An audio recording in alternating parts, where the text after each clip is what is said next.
Dear students, in last lectures we have discussed about the temporary methods of contraception. Temporary methods में जैसे कि barrier method, IUCDs, oral pills and implants, in methods को हम study कर चुके हैं और आपको मालूम है कि इन्हें टेम्परेरी या इनको रिवर्सिबल मेथड भी कहा जाता है। वो इसलिए क्योंकि जो कपल इन कॉन्ट्रासेप्टिव मेथड्स को यूज करते हैं, so when they are going to और they are willing to have their own child again, then they can stop using these contraceptive methods। माने कि अगर contraceptive methods को वो यूज करना बंद कर देंगे तो उन कपल्स में जो फीमेल है, फीमेल दोबारा से कंसीव कर सकती है।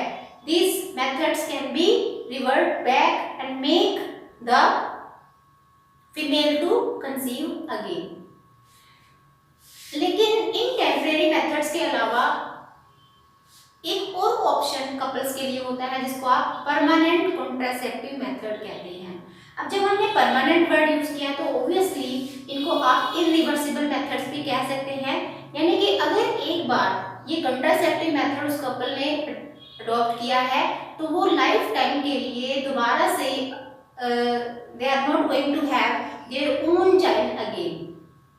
इसीलिए इन परमानेंट मेथड्स को which are not going to make the couple to have their child again, these permanent methods are also called as sterilization methods।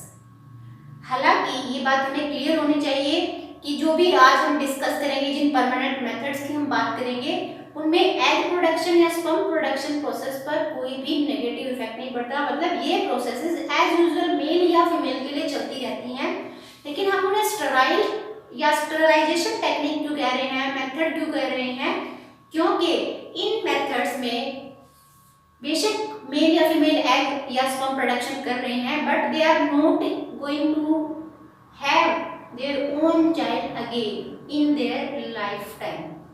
Okay, so let's discuss what are different types of permanent methods. ये permanent method surgical methods होते हैं, मतलब ये कोई oral पिल नहीं है, कोई ऐसी डिवाइस नहीं है जिसे डॉक्टर की हेल्प से फिट किया जाएगा या हम खुद फिट कर सकते हैं। एक्चुअली ये जो परमानेंट मेथड है एक तरीके से सर्जिकल ऑपरेशन से बहुत माइनर सा एक सर्जरी किया जाता है। एंड एक खास बात ये कि these methods are available for both male and female। तो यहाँ पे मैंने दो डायग्राम्स बनाए हैं। सबसे पहले हम इस डायग्राम को देखते हैं। ये मेल रिप्रोडक्टिव सिस्टम का डायग्राम है और आप इसको पिछले लेक्चर्स में अच्छे से पढ़ चुके हैं। इसमें आप देख रहे हैं कि ये जो प्राइमरी सेक्स ऑर्गन्स जिनको आप कहते हो मेल में जो सेक्स ऑर्गन्स जिनका काम है स्पर्म प्रोडक्शन करना, और इनका नाम है टेस्टिस। तो मेल्स में जो ये दो टेस्टिस हैं, आप देखते हैं कि जब इनमें स्पर्म्स बनते हैं तो स्पर्म्स बनने के बाद the sperms are carried by this tubular structure। ये दो ट्यूब्स हैं, एक तरफ से इस टेस्टिस से कनेक्टेड है जिसका नाम वास डिफरेंस है और दूसरी तरफ से ये दूसरी वाली ट्यूब है। तो there are two vas differentia in the male reproductive system। जब स्पर्म प्रोडक्शन होता है और the sperms are after production of the sperms they are going to enter this in this tube, और इस ट्यूब से होते हुए वो इस ट्यूब जिसको आप यूरिथ्रा कहते हैं उन्हें यहाँ तक जाना है। In between there are two glands, seminal vesicle and prostate gland. और सेमिनल वेसिकल और प्रोस्टेट ग्लैंड से एक सिक्रीशन रिलीज होता है, एक लिक्विड रिलीज होता है जिसको आप सेमिनल प्लाज्मा कहते हैं। तो जब स्पर्म्स इस ट्यूब से होता हुआ यहाँ तक आता है तो सेमिनल वेसिकल और प्रोस्टेट ग्लैंड अपना जो सिक्रीशन है उन स्पर्म्स के साथ मिक्स कर देते हैं। तो जब इस ट्यूब से जो भी बाहर आना है उसको आप सेमिनल प्लाज्मा नहीं कहते हैं बल्कि उसको सीमेन कहते हैं, यानी कि semen is actually seminal plasma plus sperms from the testis. अब बात आती है कि यहाँ पर इस रिप्रोडक्टिव सिस्टम में ऐसा क्या चेंज लाया जा सकता है, कौन सा सर्जिकल मेथड अडॉप्ट किया जा सकता है जिससे कि ये मेल जो है एक तरीके से हेल्प करे अपने फैमिली को प्लान करने में। तो इसमें क्या किया जाएगा विद यहाँ आप देख सकते हैं कि जो टेस्टिस हैं they are located in this scrotum area. ये जो एरिया है it is indicating the scrotum. तो इस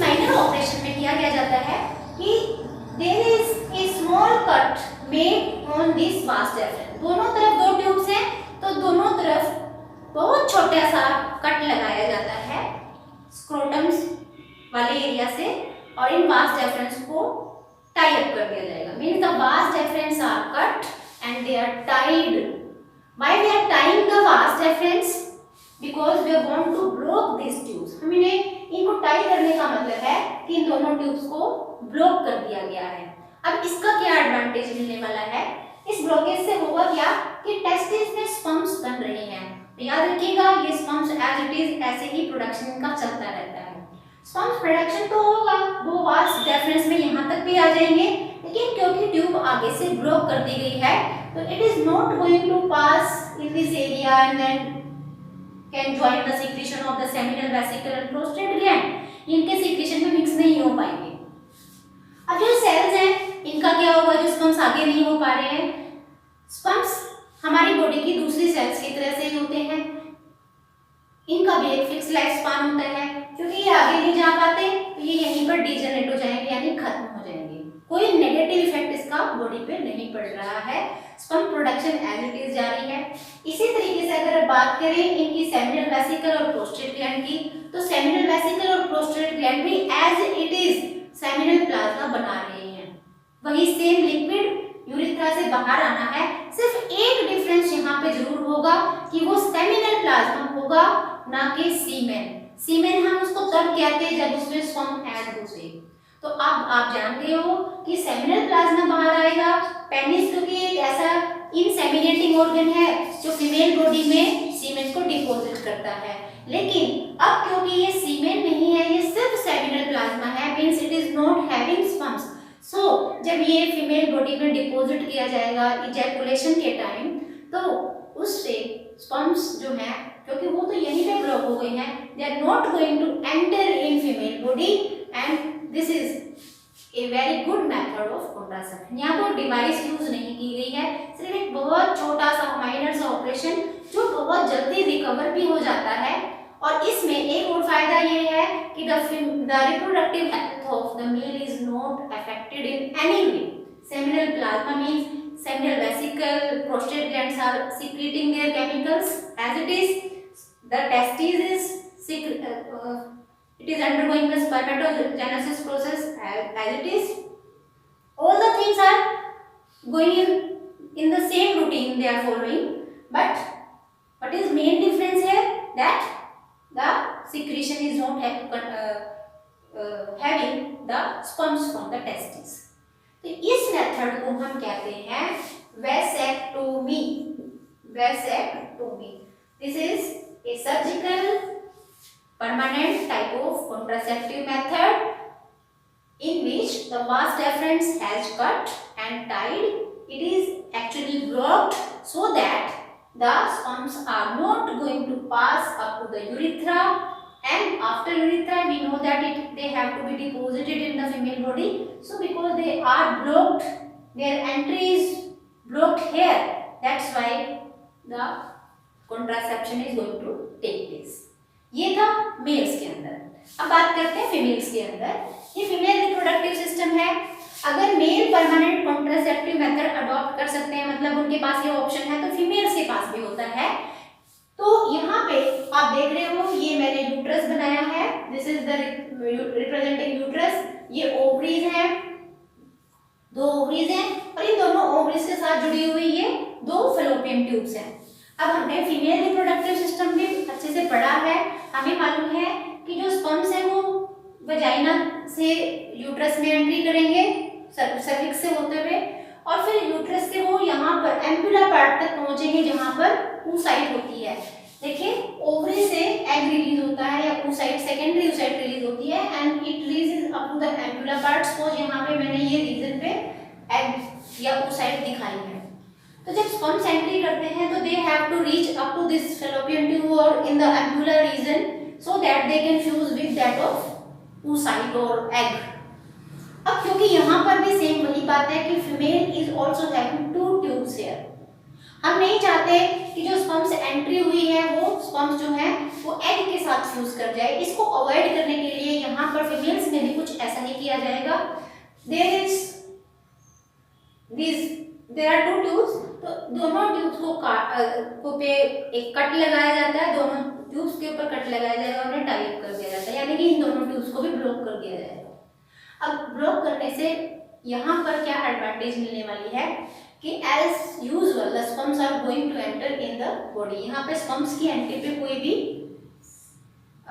बैरियर नहीं है। Sperms as it is female body में एंट्री करते हैं, एग प्रोडक्शन चल रहा है, एज इट इज एग बनेगा, एग बल्कि रिलीज भी होता है, ओव्यूलेशन के बाद ये एम्पुला तक भी आता है। लेकिन इसके यहाँ एम्पुला तक आने के बाद फर्टिलाइजेशन नहीं होगा क्योंकि हमने फैलोपियन ट्यूब्स को ब्लॉक कर दिया है। So this process in which the fallopian tubes are blocked by making a cut and then tying, then they are tied, then this process is known as tubectomy. Tubectomy. This is again a permanent method in case of female. दोनों ही method जिसको आप vasectomy and tubectomy कहते हैं, ये irreversible methods होते हैं। इनको दोबारा से रिवर्ट नहीं करवाया जा सकता। यानी कि अगर यहाँ पे वास डेफरेंस को ब्लॉक कर दिया गया है, अगर यहाँ पे फैलोपियन ट्यूब्स को ब्लॉक कर दिया गया है, तो आप इन्हें दोबारा से ओपन नहीं करवा सकते। इसीलिए एक तरीके से ये स्टरिलाइजेशन मेथड है। मैंने आपको ये भी बात कही थी कि यहाँ पर स्पर्म या यहाँ पर एग प्रोडक्शन बंद नहीं हुआ है, सेम हार्मोन्स रिलीज होते हैं, कोई रिप्रोडक्टिव हेल्थ पर बुरा असर नहीं पड़ता है। यस, इसकी एक डिसएडवांटेज कह सकते हैं कि इन फ्यूचर अगर वो कपल दोबारा से किसी वजह से अपना दोबारा से चाइल्ड हो जाते हैं, in that case it is not possible for them, क्योंकि ये एक इरिवर्सिबल मेथड है। लेकिन यहाँ पर क्योंकि कोई टेम्परेरी डिवाइस फिट नहीं की गई है, तो कोई साइड इफेक्ट्स नहीं होते हैं। So this was all about the permanent surgical irreversible methods of contraception. अब इसके साथ एक बहुत छोटी सी डिस्कशन हम कर लेते हैं।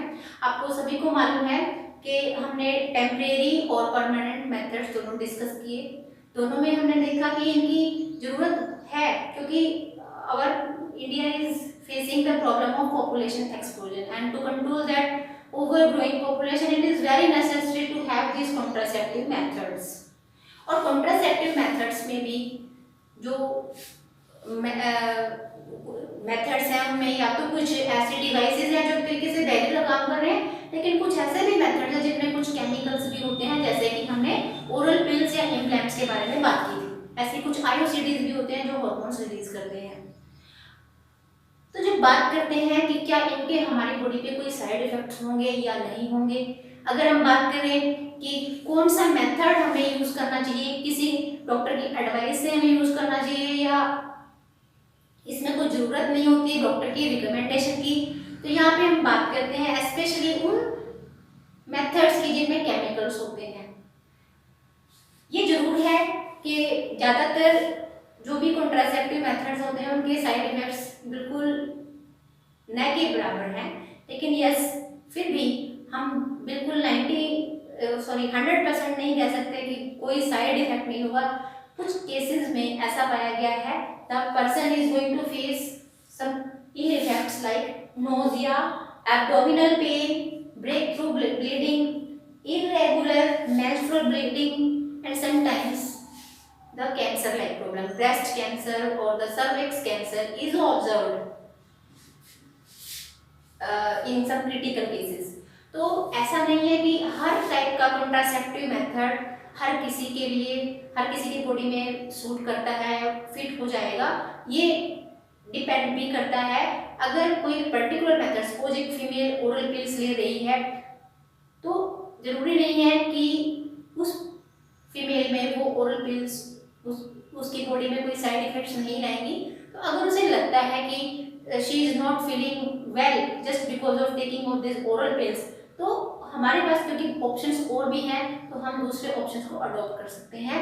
लेकिन ये जरूरी है कि जितने भी मेथड्स यूज किए जाएं they should be under the recommendation of expert doctor only. So I hope this lecture is clear.